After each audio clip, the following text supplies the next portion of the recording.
The dishwasher hummed like it was guarding a secret the night she said it.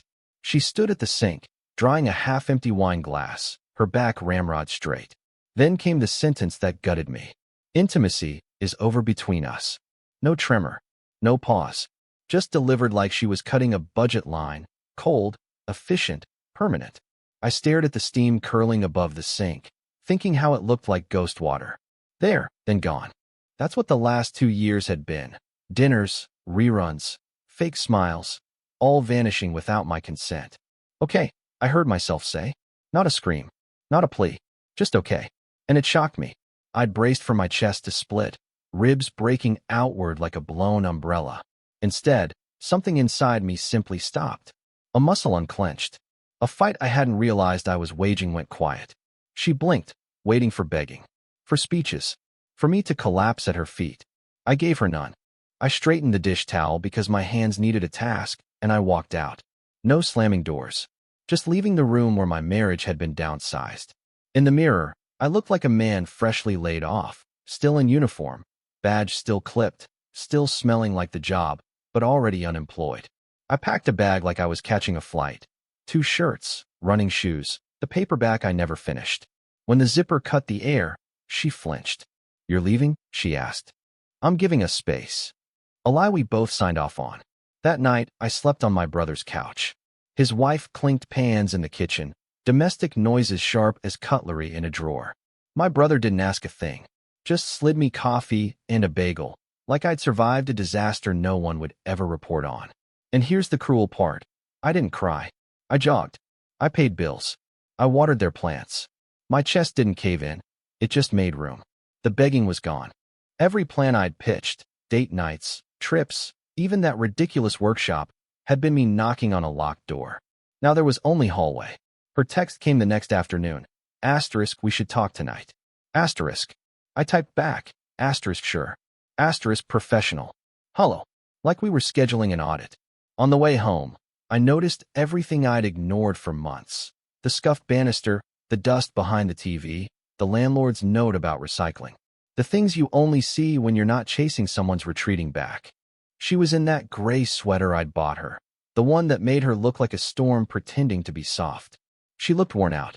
Or maybe I was just seeing her clearly for the first time, shoulders sagging, jaw clenched like it carried the rest of her body. "I didn't mean to be cruel," she said. "You weren't trying to be anything," I answered. And somehow, that landed sharper than cruelty. We sat at the table we once built together.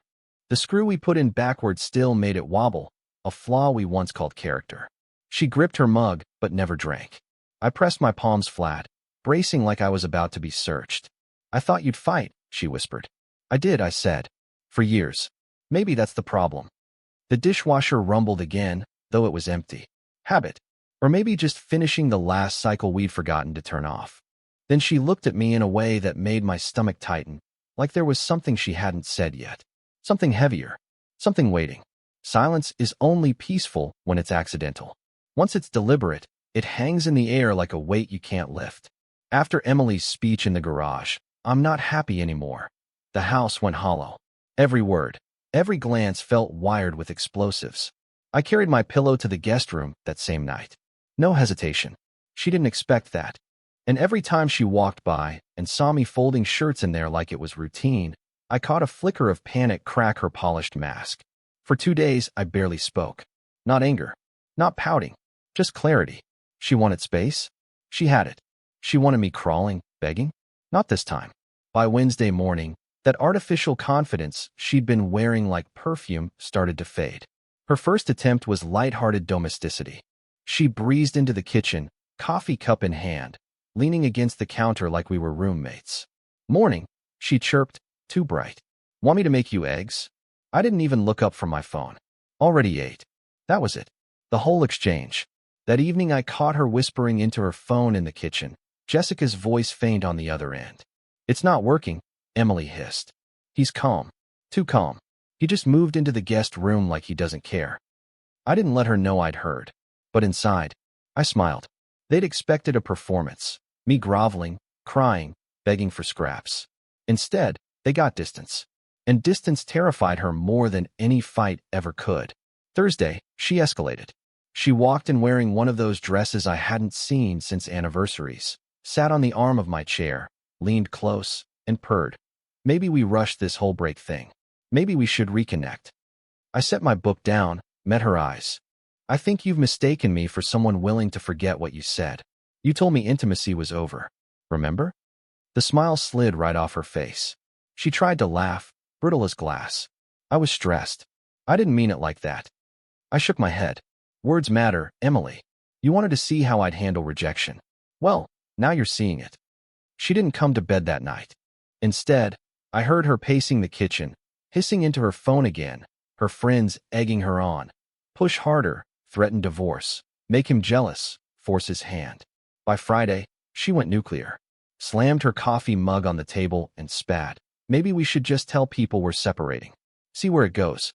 I leaned back, calm as a judge. If that's what you want, fine. But understand, once that word's out, there's no playing house again. We don't come back from that. For the first time, her eyes wavered. Not with sadness, with fear. Not of losing me, of losing control. And that's when it hit me. This was never about fixing us. It was about power. Strings she thought she could pull. Only now, when they didn't work, she'd have to choose her next card carefully. And I had no doubt. Her next card wouldn't be reconciliation. It would be something darker. Something meant to hurt. By Saturday morning, Emily was cracking at the seams, though she tried to keep the mask on. Pots clattered, drawers slammed, sighs spilled out of her like smoke.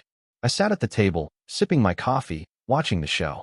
Finally, she spun on me, arms folded tight. You don't even care, do you? I set my mug down. Care about what? About us. Her voice shook, but her eyes burned. About your wife saying she's miserable. You just accept it. Like I don't matter. I leaned back, calm as stone. You matter, but I'm not going to beg for love. That's your decision, not mine. Her mouth opened, then shut again. What she wanted was desperation, proof she still had control. What she got was silence and steel. And that rattled her more than any argument. The rest of the weekend, she grew cagey. She chewed her lip, stared at me when she thought I wasn't looking. By Sunday, her phone never left her hand. I didn't need to guess who it was. Jessica, Amanda, Brooke. Her little panel of strategists, whispering in her ear. That evening she tried a new mask. She slid onto the couch beside me, voice soft, almost breaking. Maybe I was too harsh, she whispered. Maybe we just need time together. Date nights. A trip. Something to reconnect us. I turned my head slowly, pinning her with a look. Those are things we could have done before you declared intimacy dead. So why now? Her lips trembled. For the first time, panic slipped through her eyes. She hadn't expected me to flip her script. She thought she could reset the game. But the board was already tilted against her. Monday morning showed me how far she'd go. At work, a coworker stopped by, face tight. Hey, man, everything okay at home? Yeah. Why? He pulled out his phone. My wife's Facebook page glared up at me. A long, self-pitying post about being betrayed. About a husband who checked out. About fighting alone for years. Comments stacked up, friends consoling her, strangers speculating, a digital jury already forming. My chest tightened, not with grief, but with rage. She wasn't keeping this private anymore. She was going for blood in public, painting me as the villain before I'd even had a chance to open my mouth. That night, I walked into the house and found her at the table, scrolling, pretending not to notice me. I dropped my keys, leaned in the doorway. So this is where we're at? Telling the world I abandoned you? She looked up, indignant. I never said your name. You didn't need to, I snapped. Everyone knows who you mean. Her eyes glittered, not guilt. Fury. Maybe if you actually fought for me, I wouldn't have to vent online. I laughed, low and sharp. So let me get this straight. You declare intimacy dead. I give you the space you demanded. And because I don't crawl back, you try to torch my reputation? Her hand slammed the phone against the table, plastic cracking against wood. You think you can just walk away from me? From this? No. If I go down, you're going with me. And in that moment, it hit me like a cold slap. This wasn't marriage anymore. This was combat. And Emily had just fired her first public shot. The morning after her Facebook stunt, I walked into the office and felt it instantly. The shift. Sideways glances. Conversations slicing off mid-sentence the second I entered the break room. By noon, my manager called me in, his expression tight. Look, He began carefully. I don't want to pry into your personal life, but some things have come up. He exhaled. Your wife emailed HR. I froze. She what? She didn't file a formal complaint, but she implied you're distracted. Not pulling your weight. You know I trust your track record, but if this snowballs, it won't be about performance, it'll be about optics. I walked out with my jaw clenched, stomach twisting. Emily hadn't wasted a second. She wasn't just poisoning friends or Facebook anymore. She was reaching into my career, the one thing I'd built with steady hands and an unblemished reputation. That night, I confronted her. She stood at the counter, humming softly while chopping vegetables like she was starring in some domestic ad. You emailed HR, I said flatly. Her knife stilled for half a beat. Then she kept slicing. I didn't say anything untrue. Bullshit, I snapped. You're sabotaging me. Finally, she turned, blade still in her grip, eyes cold. Maybe I'm holding you accountable. Maybe people deserve to know what you're really like. I laughed, bitter and sharp. What I'm really like. The man who pays the bills? Who's never lied, never cheated. You want me cast as the villain because I refuse to crawl at your feet? Her lip curled. You're cold. Detached. Everyone sees it now. I stepped closer, steady. No, Emily. What they're going to see is you unraveling. Spinning lies because you can't handle losing control. You're exposing yourself, not me. For just a second, doubt flickered across her face. Then it vanished behind a scoff as she turned back to the cutting board. The following days were worse. Friends I'd had for years went distant. Invitations disappeared.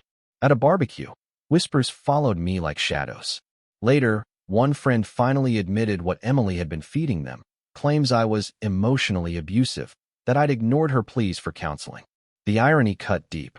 The same woman who declared intimacy dead now paraded herself as a desperate wife abandoned by a heartless husband.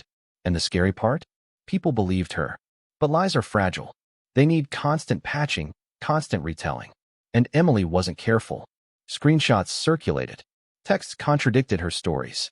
Her speeches sounded rehearsed. Her friends suspiciously synchronized. By Friday, one of my coworkers pulled me aside. Hey man, I've seen some of her posts. Doesn't add up. Don't let her get in your head. That was the first crack. The moment I realized her campaign wasn't airtight. The harder she clawed, the more obvious her desperation became. That evening, I walked through the door with a calm she didn't expect. She was waiting in the living room, arms crossed like a general ready for war. You think you can just ignore this? She spat. You think people won't believe me? I set my bag down, locked eyes with her, and said quietly, Emily, keep digging. Every shovelful you throw at me, you bury yourself deeper. And when the truth comes out, and it will, you're the one who won't climb back up. Her face twisted, caught between fury and fear. She wanted me broken. Instead, she'd sharpen me. And right then, I understood. She hadn't just started a fire she couldn't control. She'd given me the matchbook. If there's one thing I knew about Emily, it was this. She never quit when she felt cornered. And by the next week, she wasn't just whispering in shadows or throwing shade on Facebook. She went bold. Dangerous. It hit my work email first, or rather, my manager's. 3 anonymous complaints. Anonymous in name, but I could smell her handwriting all over them. Accusations of misconduct, late arrivals, inappropriate jokes, even drinking on the job. All lies, but detailed enough to make HR twitch. My manager called me in, his patience frayed. Nate, I don't want to believe this. But HR has to investigate. I sat there, jaw locked, pulse steady. Emily wasn't just testing me anymore. She was trying to torch my career, the one thing I'd built on discipline and reputation. She wanted me rattled, crawling, begging her to stop. But instead of fear, I felt something else, clarity. Lies start fires, but truth doesn't burn. That night, I found her lounging on the couch, scrolling her phone, lips curled in a smirk. You emailed my company, I said flatly. Her smirk froze. Prove it. I don't need to. You've already proven who you are. She rolled her eyes, dismissive. Maybe if you treated me like a wife instead of a roommate, I wouldn't have to get your attention this way. I laughed, sharp and humorless. Attention? Emily, you're not getting attention. You're leaving fingerprints. And you're not clever enough to cover them. Her eyes darkened, but I pressed on. Keep digging. See how deep the hole gets. I'll still be standing when you hit the bottom. Her jaw tightened. For a second, I thought she might come at me. Instead, she spat. You'll regret this. I'll ruin you before I let you walk away. Her words hung in the air like shards of glass. This wasn't about marriage anymore. This was about pride. About control slipping through her fingers. By Thursday, though, the cracks showed. Friends who once cheered her on started pulling back. One messaged me quietly. She's telling too many versions. It's not adding up. Keep your head down. People are noticing. Then came her mistake. A group chat with her inner circle, her bragging ground. She typed about teaching me a lesson, about making me squirm.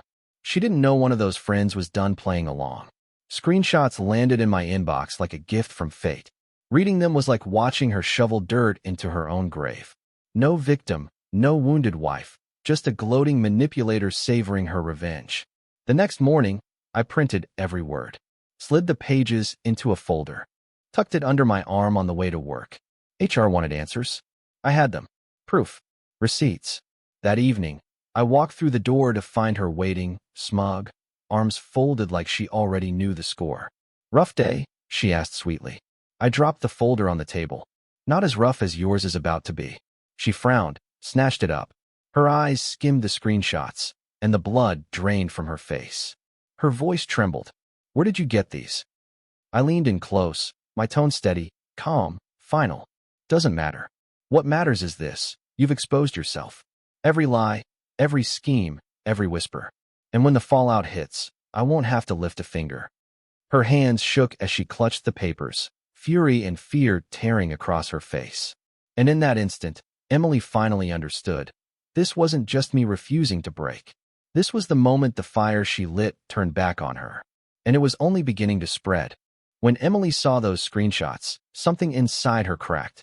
She tried to hold her mask, tried to sneer like she still had the upper hand, but her hands gave her away, shaking as she flipped through the pages. You think this means anything? She spat finally.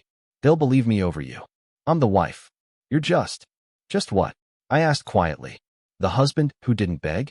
The man who stopped jumping through hoops? She went silent, her jaw working like she was chewing on glass. For the first time, I saw the truth in her eyes. She wasn't fighting for us. She was fighting to save face. Over the next week, her empire of lies started crumbling. Mutual friends who had cheered her on began backing away.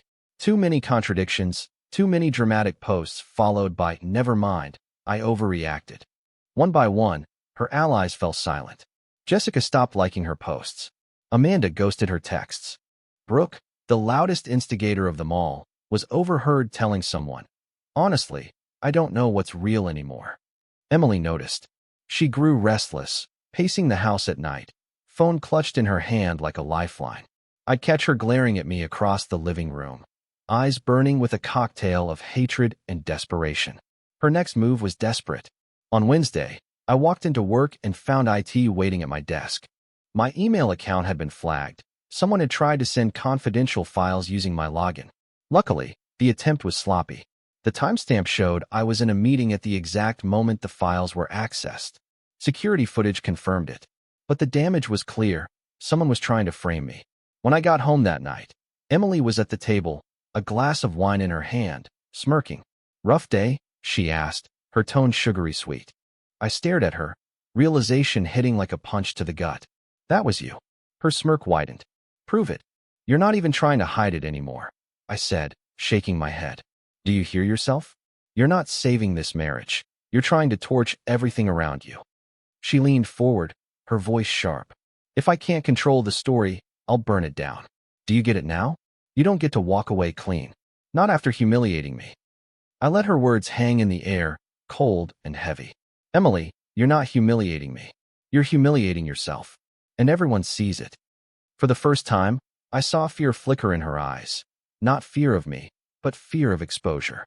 She was so consumed by revenge that she hadn't realized the world outside was watching her unravel. 2 days later, I got the confirmation.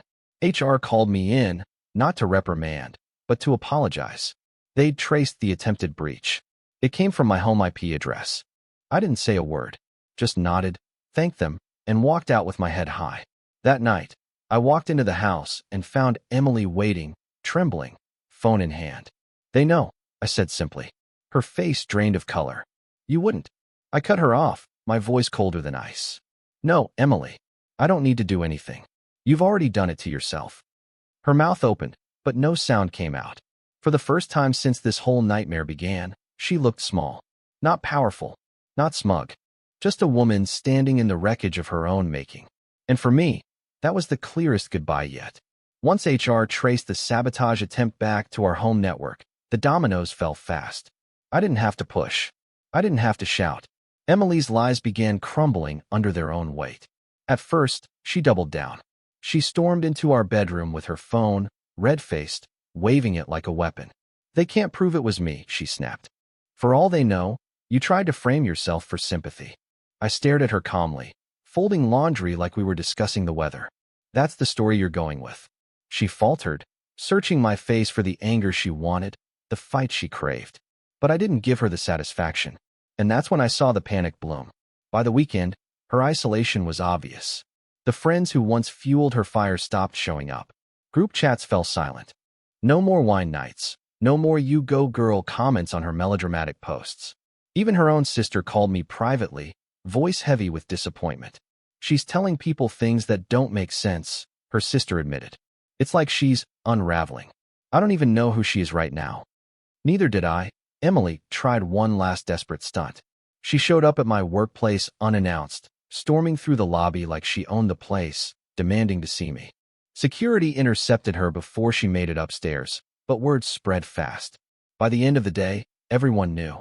The woman who accused me of being detached and negligent had just made a public scene, confirming everything I'd been saying in silence. When I came home that night, the house was dark. She was on the couch, knees pulled to her chest, mascara streaked across her cheeks. She looked up as I entered, and for once there was no venom in her eyes, just raw humiliation. "You don't understand," she whispered hoarsely. "I couldn't let you just leave me like that. Like I was nothing." I set my keys down, exhaling slowly. "Emily, I didn't leave you. You left us the moment you told me intimacy was over. I just believed you." Her lip trembled, but she didn't reply. The silence between us stretched, heavier than ever. For months, she'd tried to break me with rejection, then with lies, then with sabotage. And now, sitting in the wreckage of her own schemes, she finally saw what I'd known all along. Her war was never against me. It was against her own pride. The next morning, she made her last play. She called my mother, my sister, even my boss again, pleading this time, not accusing, telling them I was abandoning her, that she was desperate to fix things, that I was being cruel. But it was too late. People had seen the screenshots, the sabotage, the outbursts. They weren't buying the act anymore. One by one, they shut her down, and word got back to me. By Sunday, she sat across the kitchen table from me, pale and hollow-eyed. "Everyone's turning on me," she whispered, almost to herself. I sipped my coffee, calm as ever. "No, Emily, you turn on yourself." And in that moment, I realized something important. I didn't need revenge. I didn't need to fight back. Her self-destruction was doing all the work for me. By the time the leaves outside had begun to turn, Emily was a shell of the woman who once stood so tall and smug in our kitchen, declaring intimacy over. The mask had shattered. Friends stopped answering her calls. Family members kept conversations clipped and cautious. Even her coworkers, once her audience for curated stories, began steering clear. She tried everything. Apologies whispered late at night, frantic texts about starting fresh, even tears on the front porch when she realized neighbors were watching. But every word sounded hollow. She wasn't sorry for what she'd done. She was sorry it hadn't worked. The breaking point came one quiet Thursday evening. I came home to find her at the table, hair messy, wine glass half empty, a stack of papers spread in front of her. Printouts of her own posts, the screenshots of her bragging, the HR notice clearing me of every accusation. It looked like she'd tried to make sense of it all and only succeeded in overwhelming herself. "You win," she whispered, not looking up. I set my bag down slowly. "This wasn't a game, Emily. That's the problem. You treated our marriage like one." Her eyes finally lifted, red-rimmed, desperate. "We can fix it. People fight. People say things they don't mean. We can move past this if you just—" "No." I cut in, my voice steady. "You don't come back from what you did. You didn't just hurt me, Emily. You tried to erase me. You tried to ruin my name, my work, my life. That's not love. That's not even hate. That's poison." Her face crumpled. So that's it. After everything we've been through, you're just walking away? I leaned against the counter, arms crossed. No, Emily. You walked away when you told me intimacy was over. I just believed you. And then, instead of being honest, you tried to make me beg. When that didn't work, you tried to destroy me. The only person you destroyed was yourself. For a long moment, she sat there in silence, breathing ragged. Then, in a flash of the old venom, she hissed, "You'll regret this. You'll be alone, and you'll regret throwing me away." I picked up my bag, walked to the door, and paused just long enough to look back at her one final time. "Goodbye, Emily." Her face twisted at the word. She wanted a fight, a breakdown, anything but indifference. But I gave her nothing, just a quiet exit. In the weeks that followed, the truth spread the way lies never could, slowly, steadily, undeniably. People saw her unravel. They saw her contradictions. They remembered her public outbursts and the way she gloated before she was caught.